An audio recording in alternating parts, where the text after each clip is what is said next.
Hello and welcome. I'm Jennifer March, and this is not Your Mother's Story Time. This week, we bring you two Christmas stories by Mary E. Wilkins Freeman, The Christmas Ghost and The Christmas Masquerade. She wrote several stories about Christmas. It was hard to choose which ones to read for you. Might have to add an extra episode for the season. Staying safe and cozy in your homes this year might be difficult.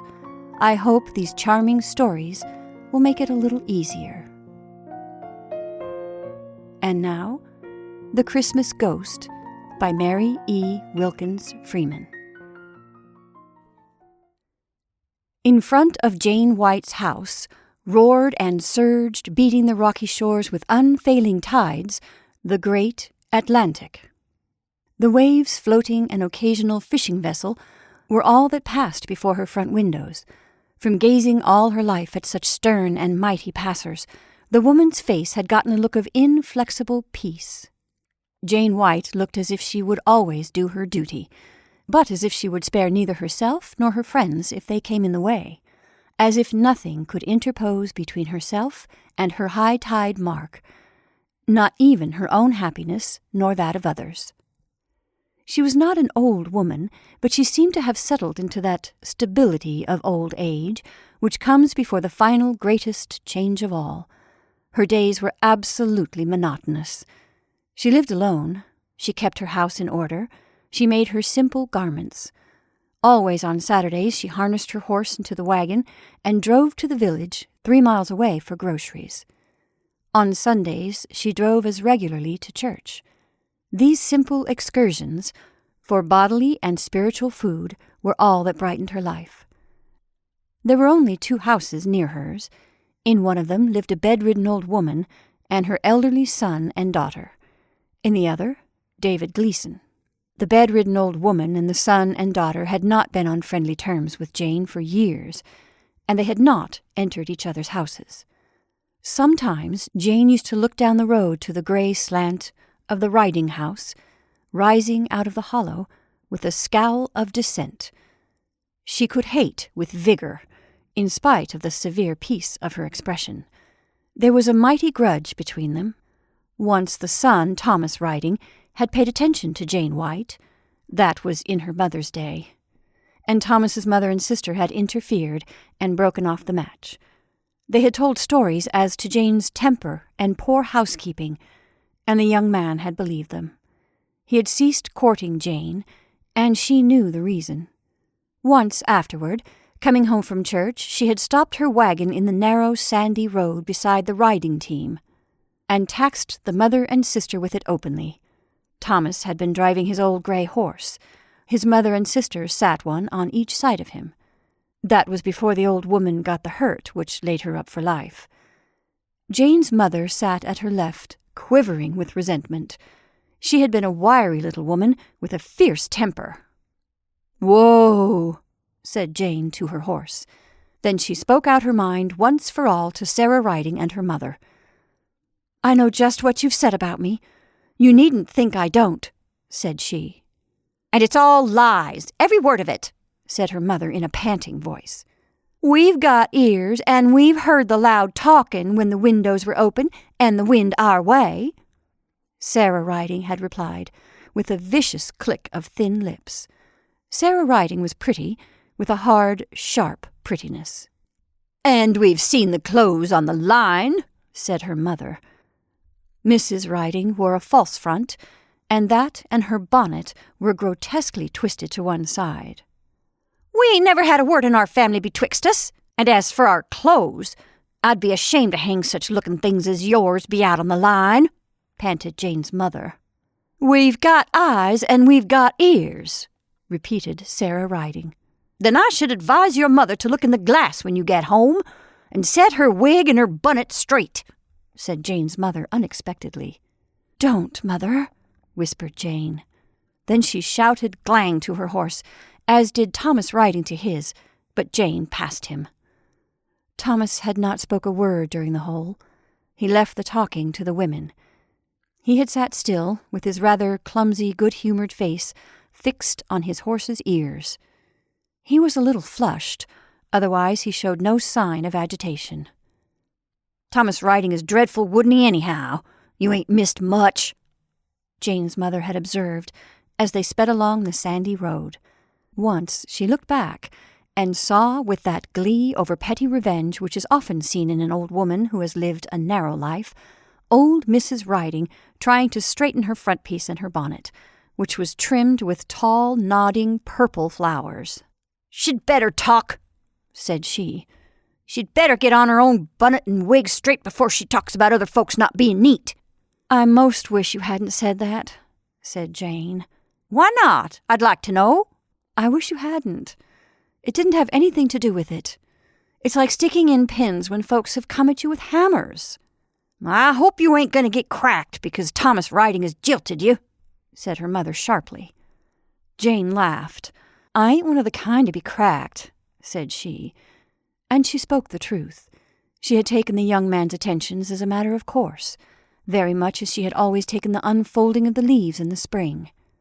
This was something which came to most women, and it seemed to be coming to her. When she saw that she was mistaken, she had no more thought of questioning the justice of it than she would have done if a cloud which promised rain had cleared away to fair weather, or the bush which budded last spring had failed to do so this.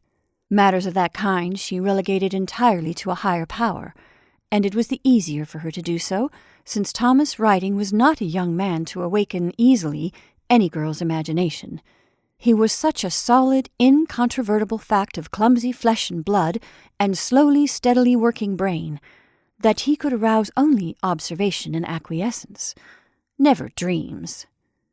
Jane was fully alive to the humiliation of being jilted, and wrathful as to the interference of Thomas's sister and mother, but in reality, that and the stigma cast upon her temper and neatness hurt her more at the time than the cessation of the young man's nightly visits. Even afterward, the clothes which flaunted from the white line shone like garments of righteousness, as indeed they had done before. Jane White's little domicile fairly shone with cleanliness, as did her person. Not a hair was out of place on her head. She was clean as one of the wave-washed petals on the beach. As for her temper, her mother died soon afterward, and there was no one for her to attack with a loud tongue, as she had been accused of doing, unless indeed she attacked that hard Providence in whose shaping of her destiny she believed.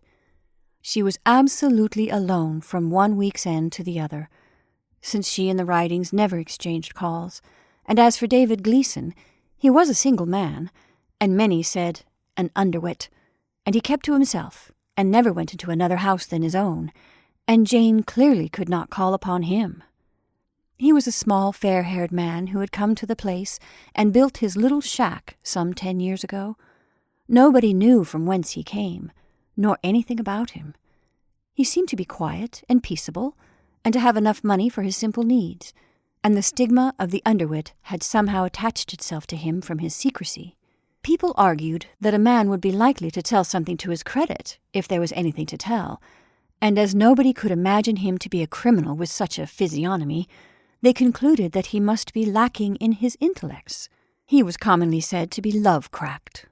Sometimes Jane used to see this man going down the road, moving with a gentle shuffle and slight stoop, and wonder if he were love-cracked. Now and then she felt inclined to ask him to ride when she passed him on the way to church. He kept no horse, but she never did. The man used to look after her, sitting up straight in her wagon and disappearing between the scrubby pines of the coast country with admiration, as any man might have done. The red coil of hair on the back of her head gleamed under her bonnet like a mat of red gold. She held her head and shoulders superbly. She was, in fact, a very handsome woman. The severe repose of her face had kept wrinkles at bay, and she had one of those rare complexions which the sea air does not tan and seam and harden, but awakens to life and rosy color.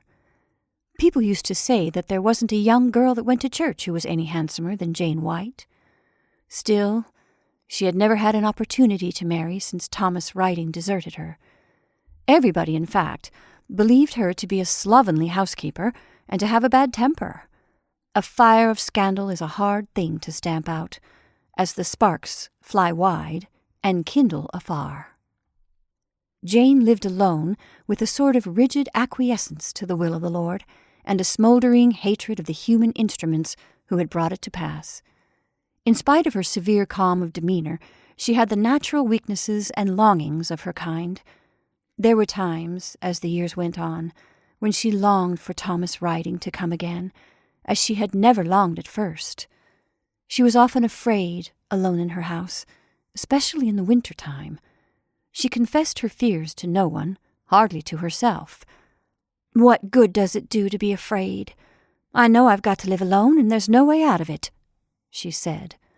"I might as well get over it first as last." But she never was able to conquer her nervous fears. Often, when the murmur of the waves on the shingle below the bank on which the house stood arose to a roar, and the winter wind was shaking the walls, this lonely human soul in the midst of it would light her candle and peer about the house for the evil which she seemed to feel to be present. Then she would extinguish her candle and, shading her eyes, press her face close to the window, but she could see nothing except the wild drive of the storm outside. Then the saying in the Bible about the prince of the powers of the air would come to her mind, and if she had been a Catholic she would have crossed herself. A vague fear, which was none the less terrible because it was vague, seemed to hold her as in a vice. However, Jane White's health, in spite of her sensitive nerves, was superb. She had never an ache nor ail until 2 days before Christmas, 10 years after her mother died. Then she had a sudden attack of rheumatism after a spell of damp, warm, unseasonable weather. It was all she could do to hobble about the house. When it came to going to the well water, she thought at first she could never manage it. Finally she succeeded, fairly hitching herself over the ground 1 step at a time. She thought of having the doctor, but she had no one to send for him, unless she could waylay someone passing. Both the Riding and the Gleason houses were out of hailing distance, and had they not been, she would not have asked any of the dwellers therein to go for the doctor, unless it had been David Gleason. She thought that she might ask him if he were seen going by. He looked good-natured, but she did not see him nor anyone passing that day. It was midwinter, and toward noon the snow began to fall. The lonely woman thought dejectedly that she didn't know what she was going to do. The stitch in her back was no better. She had no remedies to apply to it. She saw no likelihood of getting a doctor. It was much as ever she could do to keep up with her fire and make herself a cup of tea at nightfall. A sense of utter loneliness, which was fairly desolate, smote her as she sat alone that evening. She heard the wind roar and the waves break, and the dash of the sleet on the window. She seemed to herself loneliness personified, one little human spark in the midst of an infinity of space and storm. At 9 o'clock she went to bed. She slept upstairs. She had left the little bedroom on the first floor since her mother died. Her chamber was icy cold. She had heated a soapstone, and she rolled herself in an old flannel blanket and clambered into bed with groans of pain. It was a long time before she went to sleep. Then she slept soundly for a few hours. It was perhaps 4 o'clock when she awoke with a shock of deadly terror. She knew someone was in the house. She was no longer suspicious that someone was in the house. This time she knew. The storm was still howling outside. She could hear the constant surge of the ocean and the small drive of the sleet on the window. The room was absolutely dark. It must be still far from the winter dawn. She was sure that there was someone in the house. She reached out for the matches which she always kept on the table beside her bed, and as she did so, a cramp of pain seized her from the rheumatism. She nearly screamed, and the matches were gone. She usually moved them from the mantel-shelf when she went to bed, but she must have omitted to do so. It had been so difficult for her to get about the night before. Jane endeavored to rise. She thought she would grope her way across the room to the shelf and get the matches, but the pain in her back was so great that she dare not make the attempt. She said to herself, what if she should fall and break a bone out there in the dark? It seemed to her that she was safer in the bed. So she lay still, listening, fearfully. She became more and more convinced that there was somebody in the house. She heard movements, soft and guarded but plainly evident to a sharp ear, below. Once or twice she was sure that she heard a door open and shut. Later on she heard the pump out in the yard, which had a peculiar creak. She lay bathed in a cold sweat of terror, expecting every moment to hear steps on the stairs. And presently the first cold glimmer of dawn was in the room, and she heard a door shut below. Then she heard nothing more. Everything was still. It was late before Jane succeeded in dragging herself up, with groans and frequent pauses, and getting dressed and downstairs. She felt convinced that the visitor, whoever he was, had gone. But she thought of her mother's silver teaspoons, and the clock, and a gold watch which had belonged to her father and would not go, but was still an impressive gold watch, and very dear to her. And she thought of her table linen and everything which was of value, for she had no doubt that the visitor was a thief. But when she reached the kitchen, moving by slow and painful stages, she gasped and stared again. A bright fire was burning in the stove. She had wondered if she could by any possibility make a fire with those pains like screwing knives in her back and shoulders. And the table was laid for breakfast, and the room was full of the aroma of coffee, for the pot was on the stove, and a pan of something covered with a towel stood on the back. And when she took off the towel fearfully, there were fresh biscuits. Then a nice little bit of beefsteak was in the frying pan, all ready to cook, and the tea kettle was full of hot water, and the water pail in the sink was full. Outside the storm was still raging, but the kitchen seemed like a little oasis of warmth and comfort in the midst of it. Even the geraniums in the south window had been watered. She heard the cat mew and opened the cellar door. The cat had been out when she went to bed, for she had called her in vain. Somebody had let the cat in and put her down cellar, lest she steal the beefsteak. "Who let you in?" said Jane feebly to the cat. She looked at the beefsteak and at the biscuits doubtfully, as if they might be fairy food and have some uncanny property of harm. "I was out of meat, and today's Saturday, and I couldn't have gone down to the store," said she. "And I didn't have a mite of bread mixed, and I don't know how I could have done it." Finally, Jane cooked the beefsteak, poured out a cup of coffee, and ate her breakfast, though it was still with an unreasoning terror. It seemed a kindly deed, and yet it was so unexplained that it struck her with all the horror of the unusual. She ate suspiciously, almost as if she thought the food were poisoned. When she crept into the pantry to put away the dishes, she had another surprise, for she found on the shelf a little roasting piece, 2 pies, 2 loaves of bread, a piece of squash cut ready to boil, and some washed potatoes. Jane looked at them, white as ashes. "My land!" said she. She staggered back to the warm kitchen, sat down, and reflected. She tried to think who could have done it, but she was entirely at a loss. For a moment she had a wild idea of Thomas writing in his old love for her, then she dismissed it. "He'd never get round to it," she said to herself. Then she thought of David Gleason, to dismiss that more promptly than the other. "There ain't anybody in creation who would do anything like this for me, and what's more, there wasn't anybody knew I had the rheumatism and couldn't do it myself," she argued. She gave it up. She roasted her meat and cooked the squash and potatoes, and remained alone all day. The storm continued until sunset. Then, when the west was a clear, pale gold, the flakes stopped falling, and the earth looked like a white ocean, frozen suddenly in the midst of a tumult of rage. As for the real ocean, she could hear the boom of that louder than ever, for its fury does not subside so quickly as that of the earth. It cleared off very cold. Jane heaped her stove with wood when she went to bed. She burned wood from her own woodland, but she feared it would not last until morning, and she feared that she could not get downstairs to replenish it. As night came on, her rheumatism was worse, And then her fears arose to such a pitch that, had it not been for the cold and her illness, she would actually have gone over to the Ridings. She went to bed, and lay quaking with sheer terror for some time.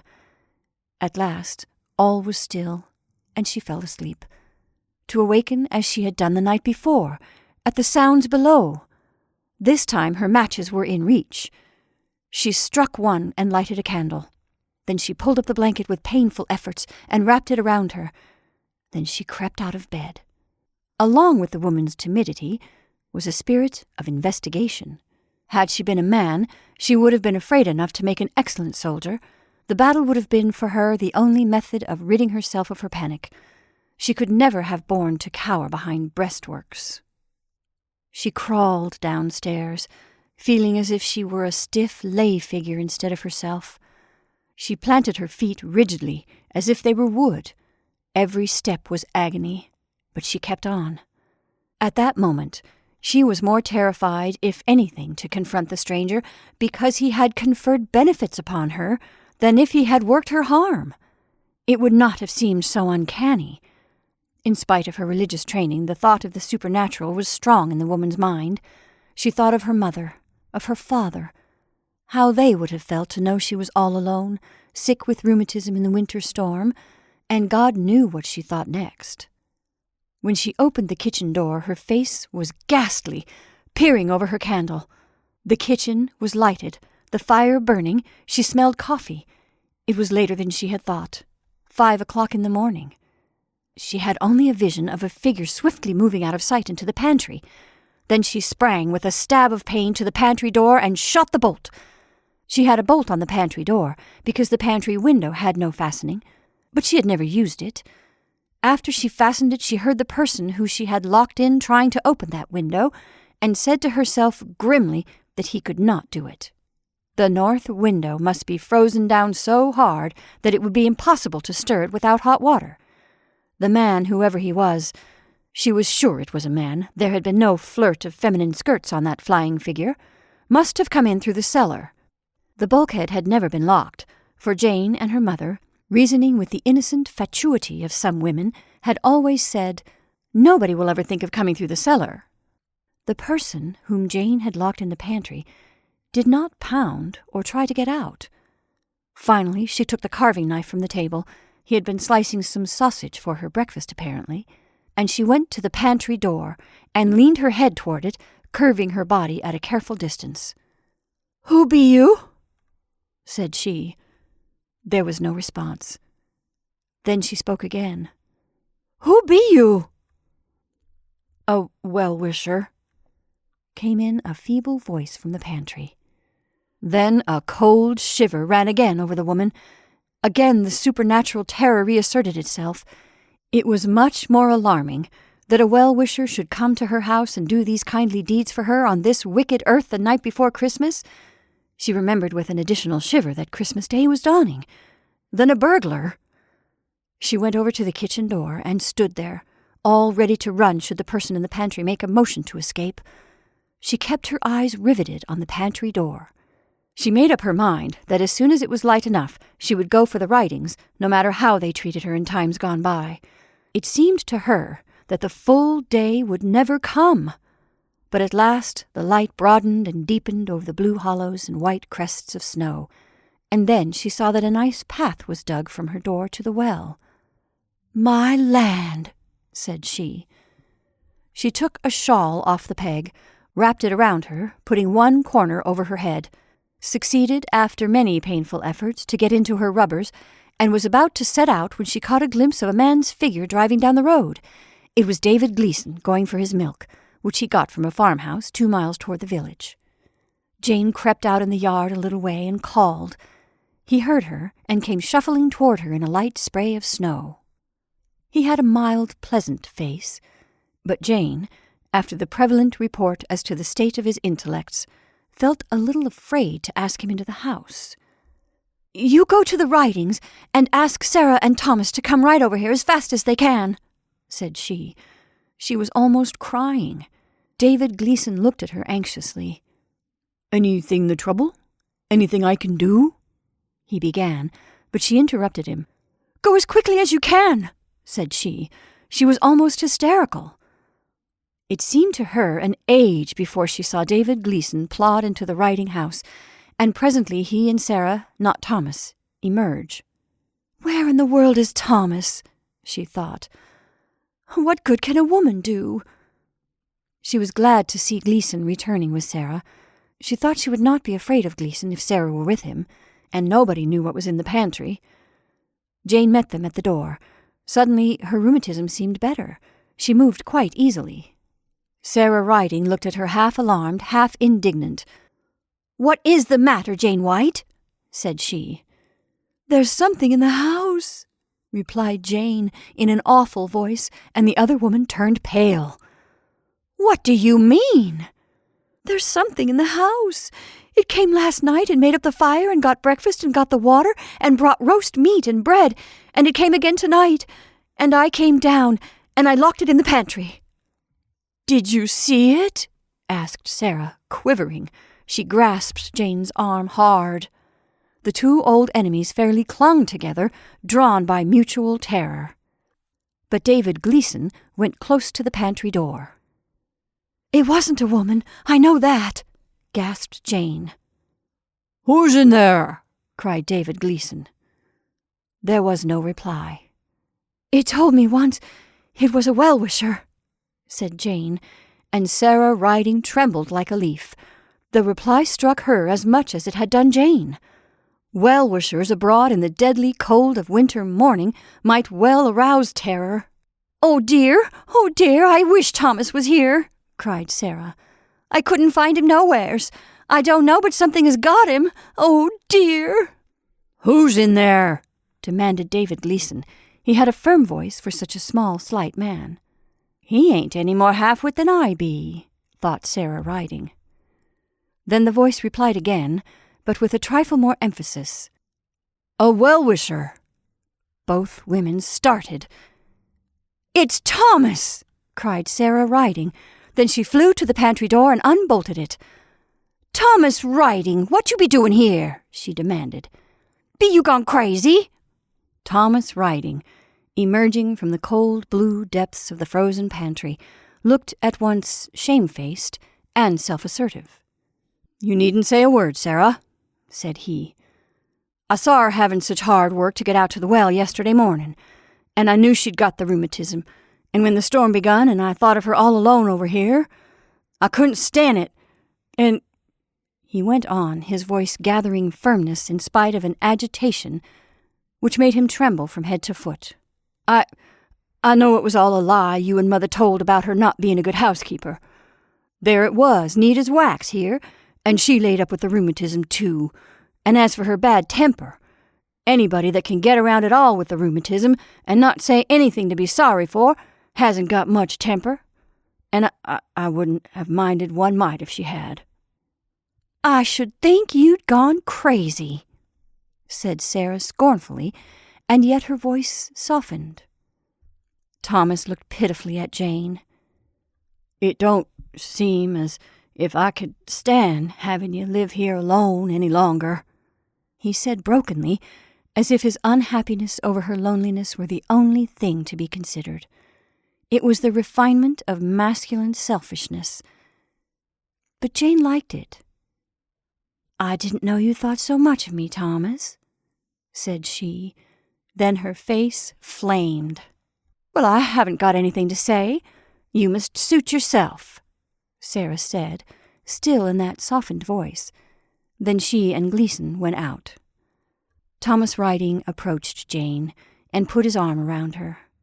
"Ain't you been afraid here all alone?" said he. "Yes, I have, but I didn't suppose you cared." "I did," said he. "There's no use raking up bygones, but I know I've treated you mean." "Yes, you have," admitted Jane impartially, but her eyes upon his face were tender. "It wasn't so much because I was afraid you were a bad housekeeper and bad-tempered. I didn't believe it, and I wouldn't have minded if you had been. But I backed out because Mother and Sarah felt so. I guess Mother will feel different now, but I can't help it if she don't. As for Sarah, Can't help it either. You ain't going to be left alone here any longer. How's your rheumatism, Jane?" "I guess it's better. I haven't thought of it," replied Jane. Then the outer door opened suddenly, and Sarah Riding looked in. David Gleason's face showed over her shoulder. "We wish you a Merry Christmas," said Sarah. Her thin, pretty face was quite transformed by a sudden triumph of the best within her. The man behind her beamed with friendliness toward these people, who were nothing to him. It was suddenly borne in upon the consciousness of Jane White that love and kindness were not such strangers upon the earth as she had thought.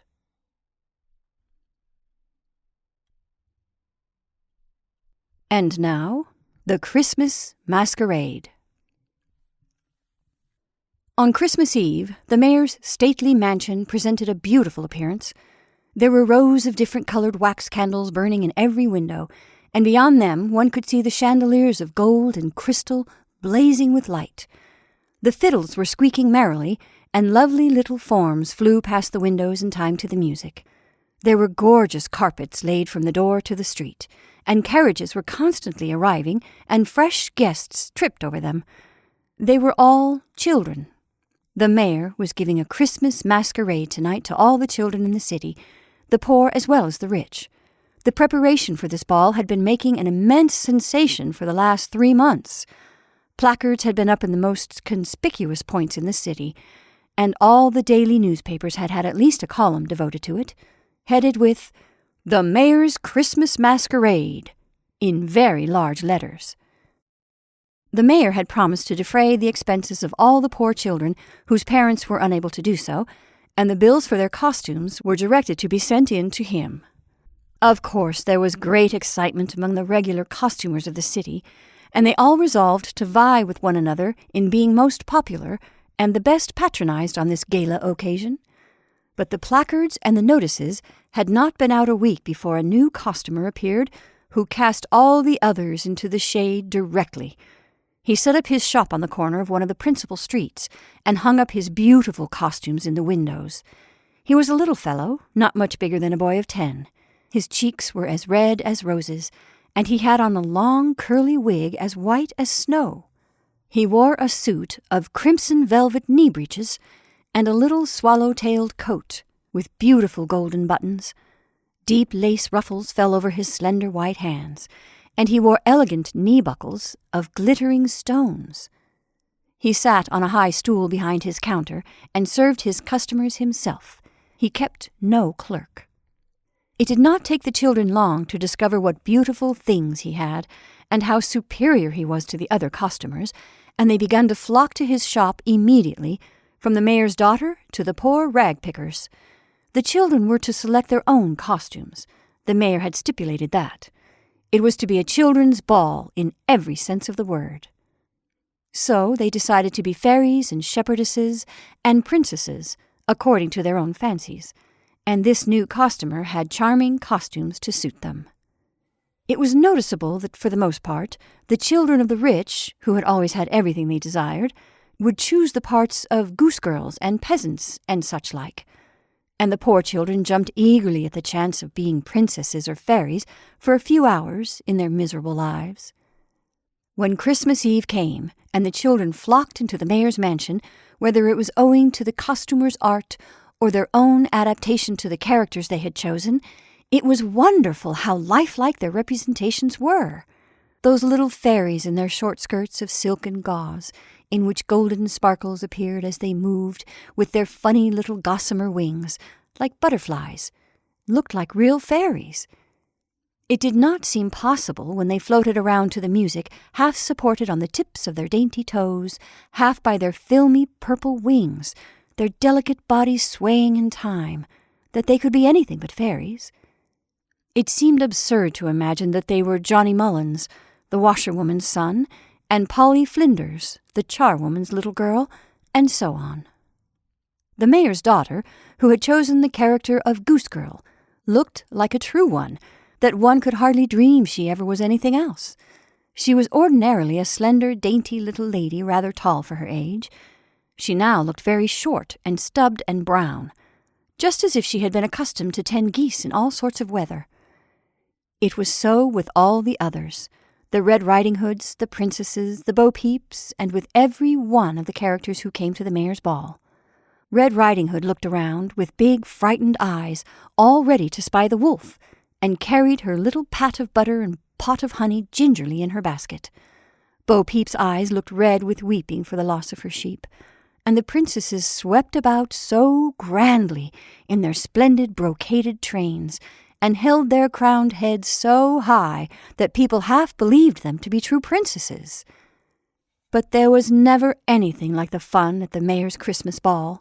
The fiddlers fiddled and fiddled, and the children danced and danced on the beautiful waxed floors. The mayor, with his family and a few grand guests, sat on a dais covered with blue velvet at one end of the dancing hall, and watched the sport. They were delighted. The mayor's eldest daughter sat in front and clapped her little soft white hands. She was a tall, beautiful young maiden, and wore a white dress and a little cap woven of blue violets on her yellow hair. Her name was Violetta.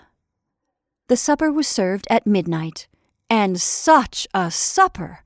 The mountains of pink and white ices, and the cakes with sugar castles and flower gardens on top of them, and the charming shapes of gold and ruby-colored jellies.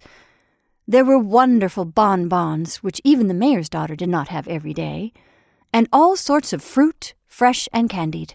They had cowslip wine in green glasses, and elderberry wine in red, and they drank each other's health. The glasses held a thimbleful each.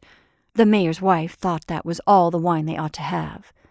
Under each child's plate there was a pretty present, and everyone had a basket of bonbons and cake to carry home.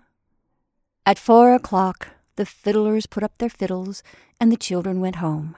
Fairies and shepherdesses and pages and princesses, all jabbering gleefully about the splendid time they had had. But in a short time, what consternation there was throughout the city! When the proud and fond parents attempted to unbutton their children's dresses, in order to prepare them for bed, not a single costume would come off. The buttons buttoned again as fast as they were unbuttoned. Even if they pulled out a pin, in it would slip again in a twinkling. When a string was untied, it tied itself up again into a bow knot.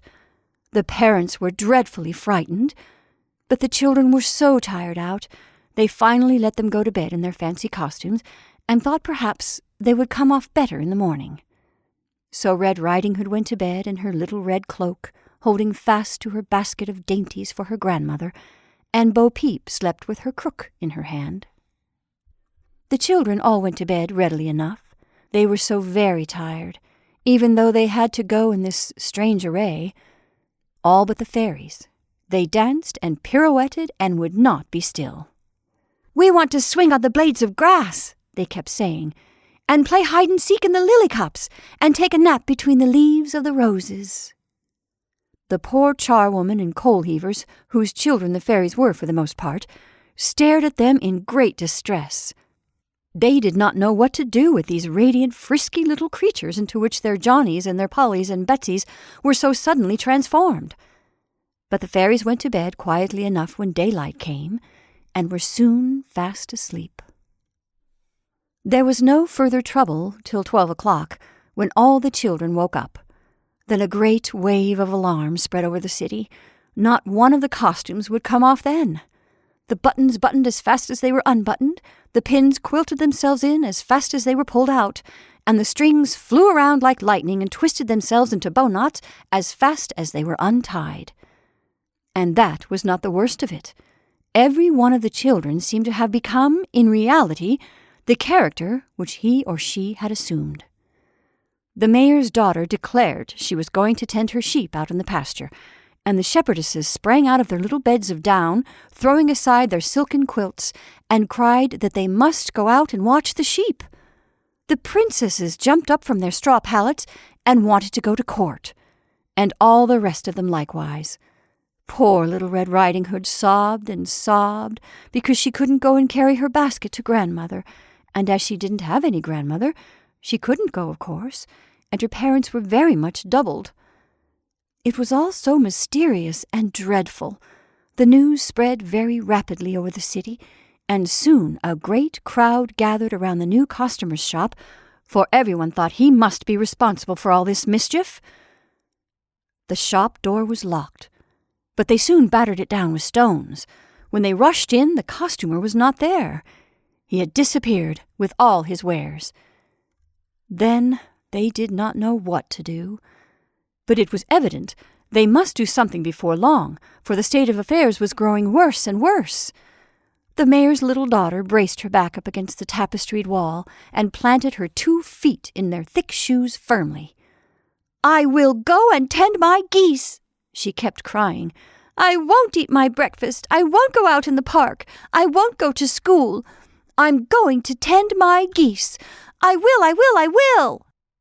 And the princesses trailed their rich trains over the rough, unpainted floors of their parents' poor little huts, and held their crowned heads very high, and demanded to be taken to court. The princesses were mostly geese girls when they were their proper selves, and their geese were suffering, and their poor parents did not know what they were going to do, and they wrung their hands and wept as they gazed on their gorgeously apparelled children. Finally, the mayor called a meeting of the aldermen, and they all assembled in the city hall. Nearly every one of them had a son or a daughter who was a chimney sweep or a little watch girl or a shepherdess. They appointed a chairman, and they took a great many votes and contrary votes, but they did not agree on anything, until everyone proposed that they consult the wise woman. Then they all held up their hands and voted to unanimously. So the whole board of aldermen set out, walking by twos, with the mayor at their head, to consult the wise woman. The aldermen were all very fleshy, and carried gold-headed canes which they swung very high at each step. They held their heads well back, and their chins stiff, and whenever they met common people, they sniffed gently. They were very imposing. The wise woman lived in a little hut on the outskirts of the city. She kept a black cat. Except for her, she was all alone. She was very old and had brought up a great many children, and she was considered remarkably wise. But when the alderman reached her hut and found her seated by the fire holding her black cat, a new difficulty presented itself. She had always been quite deaf, and people had been obliged to scream as loud as they could in order to make her hear. But lately she had grown much deafer, and when the alderman attempted to lay the case before her, she could not hear a word. In fact, she was so very deaf that she could not distinguish a tone below G sharp. The aldermen screamed till they were quite red in the faces, but all to no purpose. None of them could get up to G sharp, of course. So the aldermen all went back, swinging their golden-headed canes, and they had another meeting in the city hall.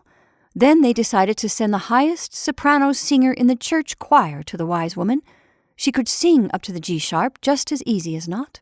So the high soprano singer set out for the wise woman's in the mayor's coach, and the aldermen marched behind, swinging their golden-headed canes. The high soprano singer put her head down close to the wise woman's ear and sung all about the Christmas Masquerade and the dreadful dilemma everybody was in G sharp. She even went higher sometimes, and the wise woman heard every word. She nodded 3 times, and every time she nodded, she looked wiser. "Go home, and give 'em a spoonful of castor oil, all round," she piped up. Then she took a pinch of snuff, and wouldn't say any more. So the alderman went home, and everyone took a district and marched through it, with the servant carrying an immense bowl and spoon, and every child had to take a dose of castor oil. But it didn't do a bit of good. The children cried and struggled when they were forced to take the castor oil, but 2 minutes afterward, the chimney sweeps were crying for their brooms, and the princesses screaming because they couldn't go to court, and the mayor's daughter, who had been given a double dose, cried louder and more sturdily, "I want to go tend my sheep! I will go and tend my sheep!" So the alderman took the high soprano singer, and they consulted the wise woman again. She was taking a nap this time, and the singer had to sing up to B flat before she could wake her. Then she was very cross, and the black cat put up his back and spit at the alderman. "Give 'em a spankin' all around," she snapped, "and if that don't work, put 'em to bed without their supper."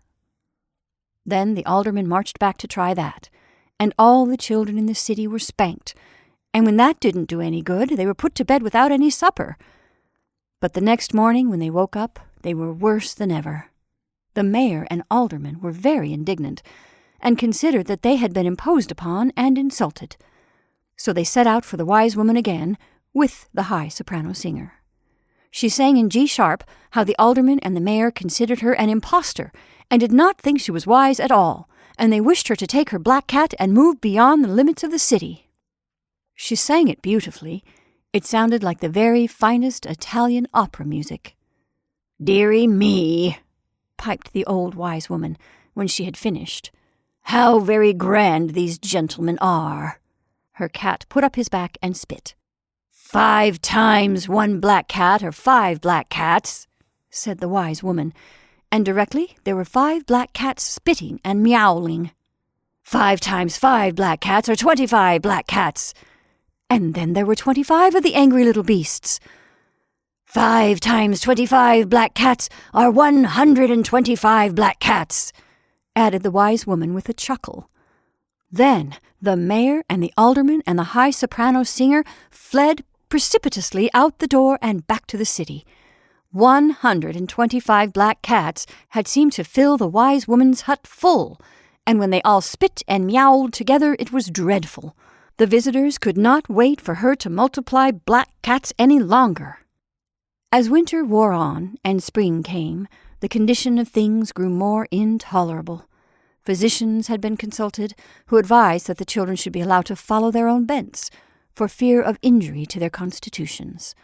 So the rich alderman's daughters were actually out in the fields herding sheep, and their sons sweeping chimneys or carrying newspapers. And while the poor charwoman's and coal-heaver's children spent their time like princesses and fairies. Such a topsy-turvy state of society was shocking.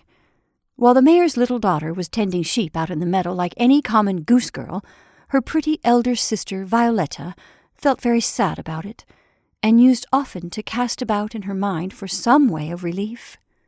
When cherries were ripe in the spring, Violetta thought she would ask the cherryman about it. She thought the cherryman quite wise. He was a very pretty young fellow, and he brought cherries to sell in graceful little straw baskets lined with moss.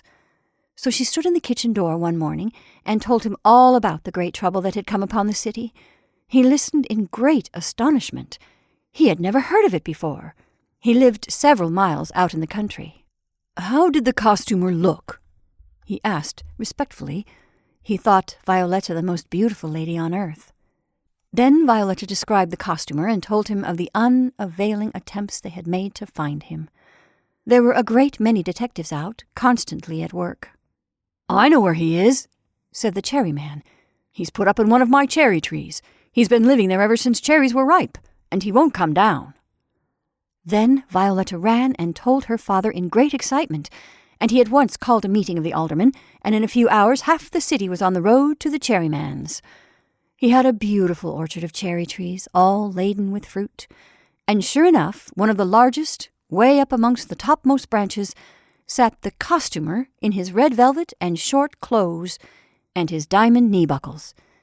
He looked down between the green boughs. "Good morning, friends," he shouted. The aldermen shook their gold-headed canes at him, and the people danced around the tree in a rage. Then they began to climb. But they soon found that to be impossible. As fast as they touched a hand or foot to the tree, back it flew with a jerk, exactly as if the tree had pushed it. They tried a ladder, but the ladder fell back the moment it touched the tree, and lay sprawling upon the ground. Finally, they brought axes, and thought they could chop the tree down, costumer and all. But the wood resisted the axes as if it were iron, and only dented them, receiving no impression itself. Meanwhile, the costumer sat up in the tree, eating cherries and throwing the stones down. Finally he stood up on a stout branch, and looking down, addressed the people. "It's of no use your trying to accomplish anything in this way," said he. "You'd better parley. I'm willing to come to terms with you and make everything right on 2 conditions. The people grew quiet then, and the mayor stepped forward as spokesman. "Name your 2 conditions," he said rather testily. "You own, tacitly, that you are the cause of all this trouble?" "Well," said the costumer, reaching out for a handful of cherries, "this Christmas masquerade of yours was a beautiful idea, but you wouldn't do it every year, and your successors might not do it at all. I want those poor children to have a Christmas every year.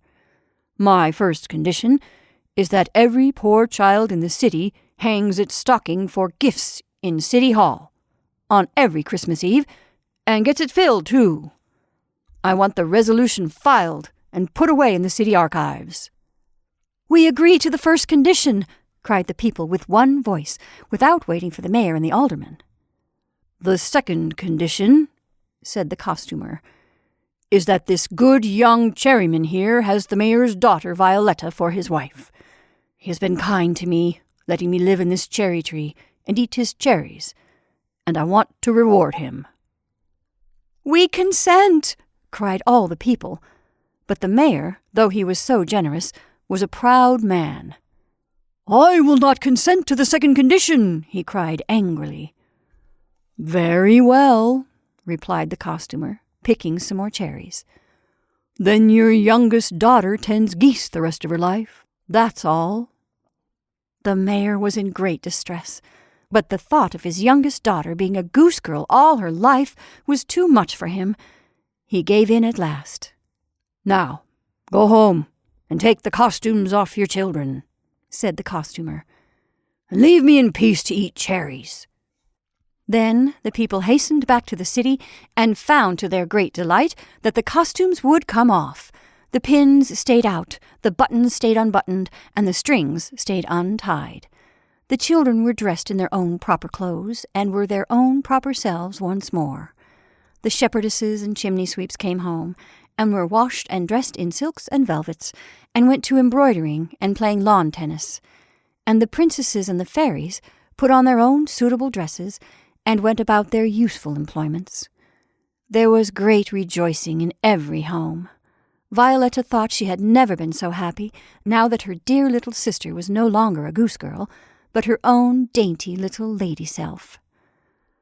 The resolution to provide every poor child in the city with a stocking full of gifts on Christmas was solemnly filed and deposited in the city archives, and was never broken.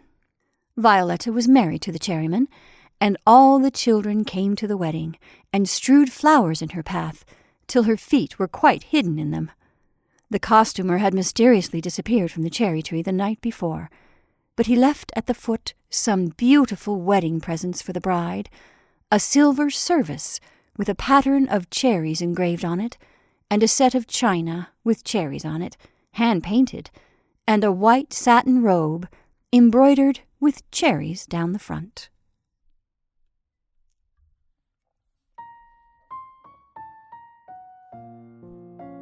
And those are our stories for this evening. I hope you enjoyed The Christmas Ghost and The Christmas Masquerade by Mary E. Wilkins Freeman. Thank you for listening. I'm Jennifer March, and this is not your mother's story time.